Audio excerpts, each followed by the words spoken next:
Jó capítulo de número 1, versículo de número 5. Eu quero trazer hoje uma palavra de reflexão, não apenas para os pais, mas para a família como um todo. Essa instituição tão importante, estabelecida por Deus, e precisamos entender que foi também estabelecida para Deus. Então a sua família não é apenas uma coisa que Deus lhe deu, um ambiente que Deus lhe deu, mas o Senhor, Ele te deu, Ele nos deu uma família, para que nós possamos consagrar a nossa família no altar dEle. Então a nossa família, ela foi dada por Deus e para Deus. Capítulo 1 de Jó, versículo de número 5. Quero falar hoje, quero tematizar esta mensagem, resgatando valores na família. Capítulo 1, versículo 5 de Jó diz assim: Sucedia, pois, que tendo decorrido o turno de dias de seus banquetes, enviava Jó e os santificava, e se levantava de madrugada e oferecia holocaustos segundo o número de todos eles, porque dizia Jó: porventura pecaram meus filhos e blasfemaram de Deus no seu coração. Assim o fazia Jó continuamente. Amém. Senhor, nós pedimos que a Tua palavra nesta manhã possa entrar no nosso coração e mexer com as nossas estruturas, Senhor. Meu Deus, que nós sejamos fortalecidos por esta palavra, Jesus. Que haja neste presente tempo um destravar daquilo que o Senhor tem estabelecido sobre as nossas vidas, Jesus. Meu Deus, eu oro agora por cada pai, eu oro por cada família, Senhor. Meu Deus, e que a Tua graça e misericórdia repouse sobre a vida de cada um deles, e que esta palavra não volte para o Senhor vazia, mas que antes faça aquilo a qual for liberada para fazer, em nome de Jesus. Amém. Os irmãos podem sentar-se. Amados irmãos, estamos vivendo dias, temos vivido momentos em que a família parece que está sofrendo uma desconstrução, porque tem havido uma desvalorização familiar muito grande, muito crescente nos últimos dias. Já falei isso aqui algumas vezes e sempre que necessário, sempre que possível for, eu faço questão de voltar a falar sobre o mesmo assunto. A família foi a primeira instituição estabelecida por Deus. Não foi a igreja, foi a família. É a partir da família que todas as demais raízes da sociedade vêm à tona. É a partir da família que a igreja se constrói. É a partir da família que se constrói uma sociedade. É a partir da família que se constroem ambientes para pessoas. Então Deus, Ele ama esta instituição chamada família. E nós percebemos o quão importante e fundamental é que nesses dias nós estejamos atentos a tudo aquilo que está acontecendo e que envolve a família. Como que a família tem se construído ou se desenvolvido ao longo do tempo, ao longo dos anos, em uma sociedade tão corrompida, em uma sociedade que já não, parece que perdeu a valorização da figura paterna, da figura materna, que para muitos hoje a família é uma coisa do passado, já não tem mais significado algum.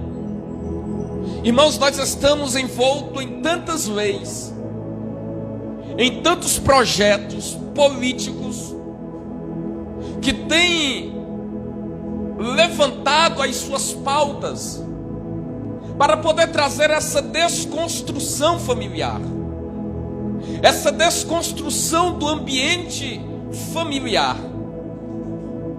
Mas a igreja, ela precisa ir em contrapartida a toda ação maligna para poder desconstruir a família, porque a sua família é parte de Deus para você, e a igreja precisa entender. Nós que servimos a Deus precisamos entender que o ambiente da família, ele precisa ser um ambiente de companheirismo, que o ambiente familiar, ele precisa ser um ambiente onde haja expressões de amor. O ambiente familiar, ele precisa ser um ambiente onde haja restauração, restituição. Então a gente precisa ir em contrapartida a tudo aquilo que o mundo está pregando, em tudo aquilo que alguns projetos políticos têm falado acerca da família. Irmãos, família é bênção de Deus para que uma sociedade mais justa seja construída. É importante nós fazermos uma reflexão sobre tudo aquilo que tem acontecido nos últimos dias. E aí a gente olha para dentro da nossa casa, como é que está a nossa casa? Como é que está o nosso lar? Como é que está a nossa família? Eu tenho colocado a minha família no altar de Deus. Irmãos, porque infelizmente tem pessoas que já não oram mais pelos filhos, já não oram mais pela esposa, pelo esposo, já tem filhos que não oram mais pelos pais. Então a gente precisa consagrar a nossa família no altar do Senhor. Nós precisamos colocar e estabelecer um tempo para com Deus, para que nós possamos abençoar a nossa casa, para que nós possamos abençoar a nossa família.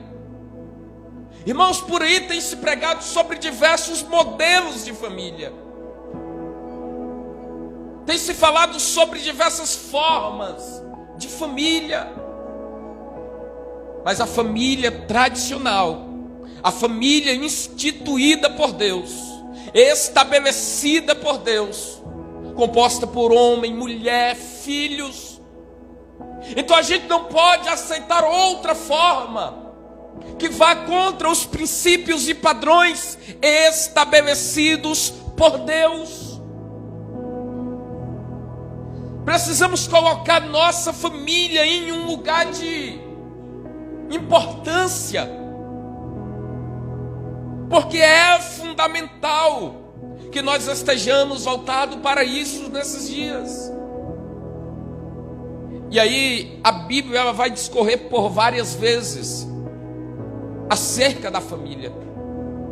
Diversos momentos você vai encontrar a Bíblia descrevendo, autores descrevendo acerca da importância familiar. Pastor, mas quando é que a Bíblia fala acerca de família? Vou dar alguns exemplos rápidos aqui para você. Deus chama Abraão e diz que Abraão seria pai de multidões. Essa promessa que Deus fez a Abraão se cumpre lá em Jacó. Essa promessa de Deus feita a Abraão se cumpre em Jacó. Jacó, ele tem 12 filhos, homens e uma menina. As tribos de Israel, quando foram divididas, cada uma levaram os nomes de 10 dos 12 filhos de Jacó. 2 levaram os nomes dos netos de Jacó, porque Jacó estava no projeto de Deus. Jacó estava dentro do plano divino. Jacó estava dentro da prioridade de Deus, para que o reflexo de uma família estruturada e abençoada fosse exposto diante da sociedade. E aí Deus levanta Jacó com esta responsabilidade. O Senhor levanta Jacó com este potencial, para que a sua família, e a partir da sua família, outros lares, famílias, lugares, fossem alcançados pela bondade, pela bênção e pela misericórdia do Senhor Jesus. Pastor, não estou entendendo. A nossa família, a nossa casa precisa ser reflexo que a bênção de Deus repousa sobre nós, e a sociedade vai saber que Deus está cuidando da tua família, que Deus está cuidando da sua casa. Quando a gente lê Malaquias, e ele traz alguns assuntos ali já no final do seu livro, e ele fala acerca da família, ele fala acerca do convertimento no coração dos filhos aos pais e dos pais aos filhos. No capítulo 4, se eu não me engano, a partir do verso 5, verso 6, ele diz que nos últimos dias o Senhor enviaria o profeta Elias, que converteria o coração dos filhos aos pais e converteria o coração dos pais aos filhos. Irmãos, o que Malaquias estava aqui referindo-se era sobre a importância de caminhar junto. Quantas vezes nós não já presenciamos famílias que estão sendo destruídas porque já não tem mais diálogo entre pai e filho, porque já não tem mais esse amor exposto de pai e filho. Irmãos, dá uma tristeza quando a gente liga a televisão e aí você vê lá nos jornais que um pai atacou um filho, ou que um filho atacou um pai. Homicídios dentro de famílias aonde era para haver proteção e cuidado. É porque nós precisamos entender que esta valorização da família, ela precisa voltar à tona, e que precisa preencher lares, precisa estar dentro de famílias, para que nós tenhamos finalmente famílias estruturadas socialmente. É por isso que o Senhor estava dizendo que haveria pais com seus corações convertidos aos seus filhos, e filhos com os corações convertidos aos pais. A alegria de ter esta comunhão, de ter este relacionamento, essa reciprocidade, o afeto, desenvolver afeto, caminhar junto, estar junto, andar lado a lado. É o filho olhar para o pai que está enfrentando alguma dificuldade, dizendo: ei, pai, eu preciso andar com você, eu quero estar contigo, eu quero te ajudar.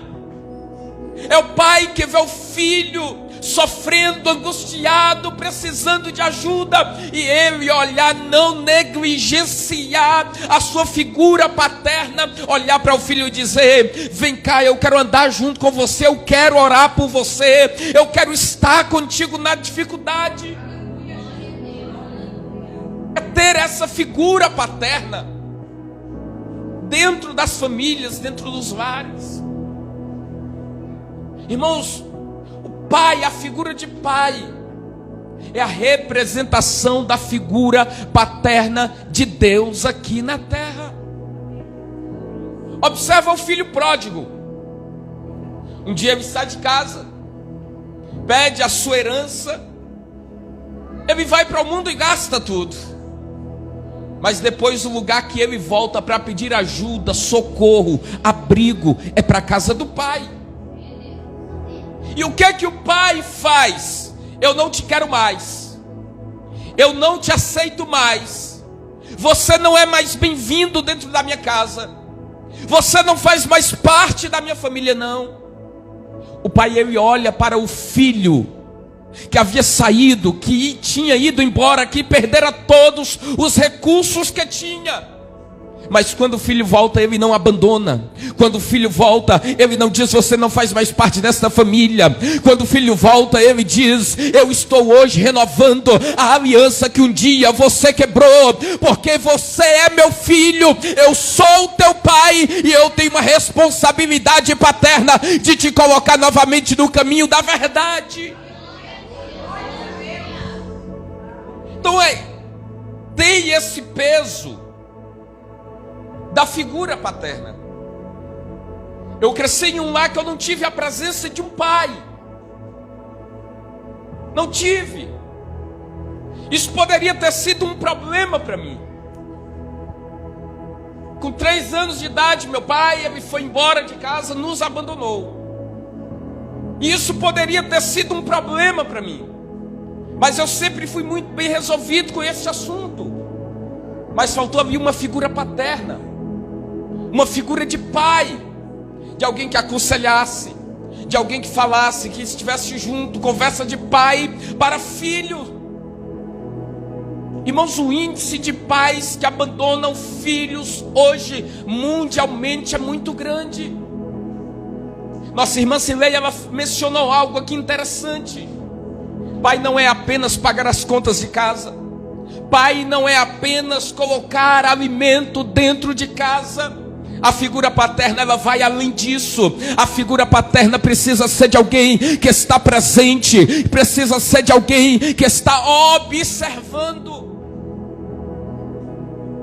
O que é que eu posso ajudar? O que é que eu posso fazer? Como fazer para estar junto? Como fazer para caminhar junto? Essa é a figura de pai. Essa é a figura paterna que a Bíblia ela menciona. E aí nós temos aqui o exemplo de Jó. E aí a gente entra na pregação agora. Irmãos, geralmente quando a gente ouve alguém pregar sobre Jó, ou até mesmo a gente vai pregar sobre Jó, a gente tem o hábito de falar muito das lutas, das dificuldades, das provas que Jó passou. Que Jó era um homem rico, que veio a prova sobre a sua vida, ele perde tudo, perde a família, perde os filhos. Já fica na prova. A gente tem um hábito de pregar assim sobre as lutas de Jó, sobre as dificuldades de Jó, sobre os traumas, sobre as adversidades que ele enfrenta. Irmãos, mas a Bíblia menciona Jó como um exemplo de pai a ser seguido. Porque Jó, ele refletia a graça de Deus dentro da sua casa. Quando a gente lê o verso de número 5, a gente está lendo um relato de um pai que estava preocupado com o bem-estar da sua família. Pastor, mas que bem-estar é esse que a Bíblia está mencionando aqui no verso de número 5? É de um Jó que estava lá colocando comida dentro de casa?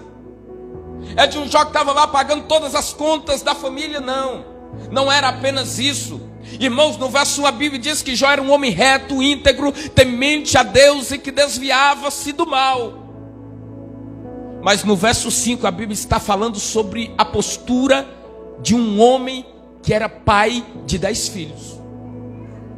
Sobre a postura de um homem que estava preocupado com o bem-estar espiritual da sua família.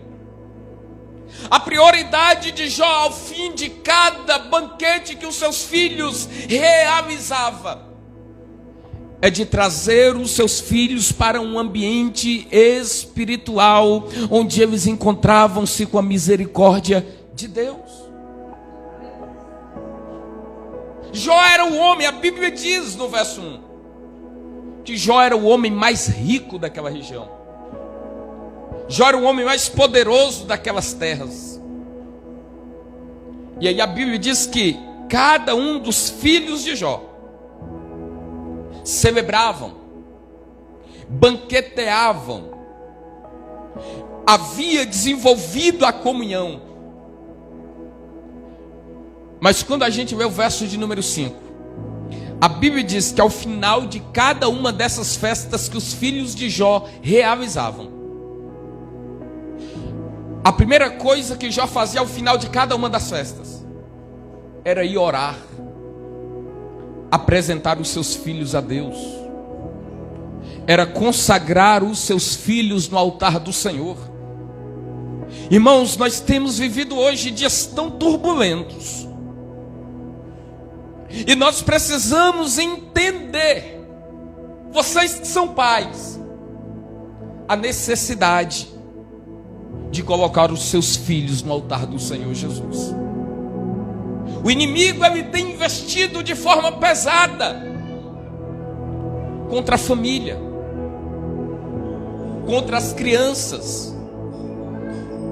E há essa necessidade de se apresentar os seus filhos no altar do Senhor Jesus e dizer: os meus filhos são herança do Senhor. O diabo não vai tocar na minha descendência, o diabo não vai tocar na minha herança, o diabo não vai tocar na minha casa, ele não vai tocar na minha família, porque a minha família está no altar de Deus, e eu já consagrei a minha casa no altar do Senhor Jesus. Desenvolva o hábito de orar pelos seus filhos. Coloque a mão sobre eles, se possível, e diga: filho, eu te abençoo em nome de Jesus. Quando seu filho for sair de casa, se possível, coloque a mão sobre ele, sobre ela, e diga: eu te abençoo em nome de Jesus, que o Senhor te livre e te guarde. Porque é fundamental, queridos, é fundamental para que esta estrutura ela não se desfaça com as várias investidas que a família tem sofrido. Você, pai, que entendeu sobre o projeto familiar de Deus para a sua vida, entenda também que o Senhor, ele te deu autoridade, ele te deu unção, ele te deu poder para você governar a sua casa e o nome do Senhor ser glorificado através das suas atitudes. Era isso que Jó fazia. Jó orava, apresentava os filhos a Deus, ele consagrava a sua casa ao Senhor, ele sacrificava a Deus, dizendo: a minha família é bênção do Senhor, a minha família foi Deus quem me deu, a minha casa foi Deus quem me deu, então eu não posso fazer outra coisa que não seja consagrá-los no altar do Senhor Jesus. Ele estava consagrando a sua casa, ele estava consagrando a sua família. Mas a Bíblia diz que o dia mau chegou na vida de Jó. Mas Jó, ele entendia sobre a sua posição. A Bíblia diz que o mensageiro chega batendo na porta de Jó: Jó, teus filhos estão todos mortos. Os 10. Eles estavam banqueteando, eles estavam se alegrando, estavam festejando. Irmãos, que notícia! Imagina a cabeça de Jó agora. Perder um já é difícil, já é dolorido. Agora você imagina perder 10 em um único dia, no mesmo instante, ter que enterrar 10 filhos. Jó ele teve que passar por isso. Alguém chega para Jó e diz: Jó, teus filhos estão todos mortos. Você sabe o que Jó faz? Ele lembra-se que a sua aliança era com Deus. Jó, ele não sai gritando no meio da rua. Jó, ele não sai questionando a Deus: por que, Senhor? A Bíblia diz que Jó, ele rasga as suas vestes e levanta a sua voz aos céus. E a oração de Jó naquele dia era: Deus me deu, Deus tomou, bendito seja o nome do Senhor. Por que Jó ele teve essa tranquilidade? De em meio a uma tragédia, ainda ter força para louvar ao Senhor. Porque ele sabia que todas as vezes que ele havia consagrado os seus filhos no altar de Deus não havia sido em vão, e que o Senhor havia tomado, que o mesmo Deus que havia dado a ele, havia tomado, havia pego, retirado. E aí Jó lembra-se: o meu coração está tranquilo, porque em nenhum dos momentos eu deixei de consagrar a minha casa no altar do Senhor Deus. E se Deus achou por bem tomá-los, é porque a vontade dele é boa, perfeita, agradável. Em meio à tragédia, Jó ainda encontra força para agradecer a Deus, para celebrar ao Senhor, para louvar a Deus. Pastor, não estou entendendo. O Senhor, Ele vai te dar estratégias e Ele vai te dar métodos para que a tua casa seja governada à luz da palavra, para que a tua casa seja governada à luz da Bíblia. O Senhor vai te dar graça e Ele vai te dar unção. Ele vai renovar as tuas forças. E quando você pensar que você irá desfalecer e não irá aguentar, o Senhor, Ele vai te encher de alegria, de paz, de força, de graça, de ânimo. Ele vai segurar na tua mão e vai te dizer: não temas, porque eu estou aqui e eu estou cuidando da tua descendência. Ele está cuidando da tua família, Ele cuida da tua casa, Ele cuida dos teus. Tua casa não será esquecida. Olha para o exemplo de Jó. A partir de hoje, saia daqui dizendo: eu sou um referencial dentro da minha casa, eu sou uma referência dentro do meu lar. Saia daqui hoje dizendo: os meus filhos aprenderão comigo. Porque tem pais, queridos, que não querem mais ter responsabilidade de pais. Tem pais que não querem mais assumir este compromisso de ser pai. Mas você é um referencial. Você é uma referência. Tem alguém que diga: faz o que eu falo, mas não faça o que eu faço. Não. Nós precisamos ser referenciais. Nós precisamos olhar para as crianças, precisamos olhar para o componente da nossa família e dizer: faça o que eu falo, mas faça também o que eu faço, porque eu tenho um compromisso com o Senhor Jesus. É dizer: eu sou referência, eu sou um referencial, eu estou construindo um legado. Jó, ele construiu um legado familiar que está sendo pregado até hoje. Construa um legado que as pessoas se lembrarão de você, que os teus filhos se lembrarão de você como alguém que um dia foi referência. Construa esse legado. Desenvolva este ambiente de alegria e de paz dentro da sua casa. Era o que Jó fazia. Era o que Jó estava construindo, dizendo: eu tenho uma responsabilidade para com os meus filhos. O que ele estava dizendo era: eu tenho uma responsabilidade para com a minha família. E o Senhor, Ele ama isso, irmãos. Ele ama a família. Ele ama esse comprometimento, esse companheirismo. O Senhor ama esses momentos. Então nós precisamos desenvolver através da palavra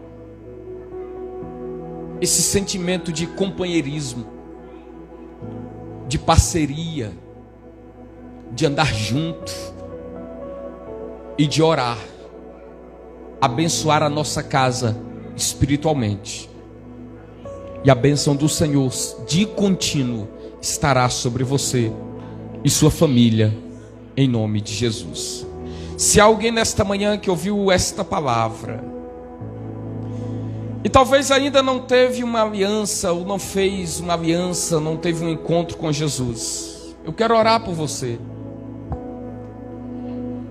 Eu quero orar pela sua vida. Nós como igreja, queremos abençoar a sua vida. Você que queira aceitar a Jesus como único e suficiente Salvador da sua vida.